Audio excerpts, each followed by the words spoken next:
The NZXT S340 Elite, very popular, great in all aspects, but is it still worth buying in 2018? I've had it for a year and a half, and in this video, I'll be giving you my thoughts on the case, and we're gonna see if it's still worth buying today. As always, please make sure to leave a like, a comment down below, and consider subscribing. Let's go.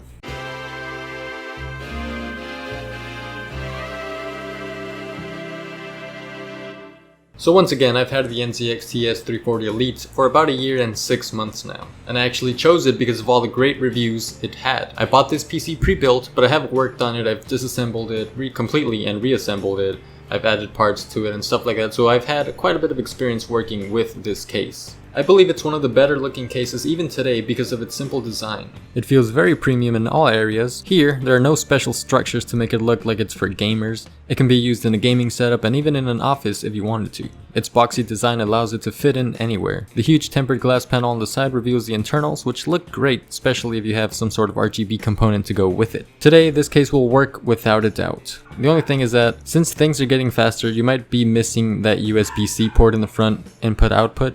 But then again, many cases today don't even have that. When building inside it, it's the perfect case for a beginner like myself. I had no problem organizing everything including the cables. It seems like everything was placed with a purpose. It's hard to find an empty cable cutout because they're placed perfectly. Wherever you need to run a cable through, you have space and support. This case also supports pretty much all motherboard sizes to fit your needs. It also supports up to two 140mm fans in the front, a 280mm radiator in the front as well, a 140mm fan up top, and a 120mm fan on the back. A magnetic dust filter in the front and a sliding one on the bottom are included. One thing I wish it had support for is push-pull in the front with a radiator. Right now I have a 240mm radiator in the front with two 120mm fans on it. I'm the type of person that likes to maximize what I have, so I wanted to add two more 120mm fans on the other side of the radiator, but this case doesn't give you enough space to do so. There's this tiny thing that only allows space for a very thin fan. Other than that, air travels freely through this case. The front seems a bit closed, but there's enough room on the top and bottom to allow air to come in. The bottom is also raised a bit to allow cool air to enter. Remember, cool air comes from the bottom and heat rises. I would recommend getting 140mm fans if possible to maximize airflow, and of course a 120mm fan in the back because that's the biggest the back supports. There are some newer versions like the NZXT H500 and H500i which look great and all, but I don't think they should replace the S340 Elite if you already have one. The H500i looks great, but I just don't see anything that'll make me choose that one over this one. I would actually still prefer this one because I like the side panel better.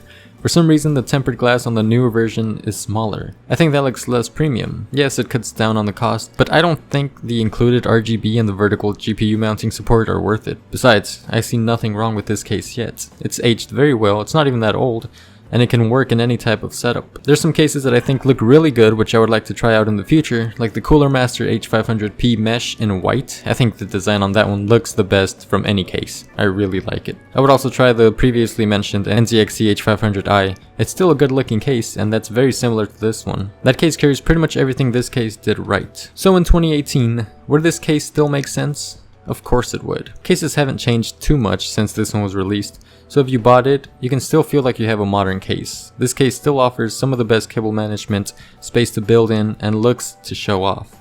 It's one of those cases that still has a couple more years until it starts looking old. For the price of around $90, it's even worth considering buying over the newer H500i. I really like the S340 Elite. That's it for this video. Make sure to leave a like, a comment down below, and consider subscribing. Thank you guys for watching, and I'll see you guys in the next video.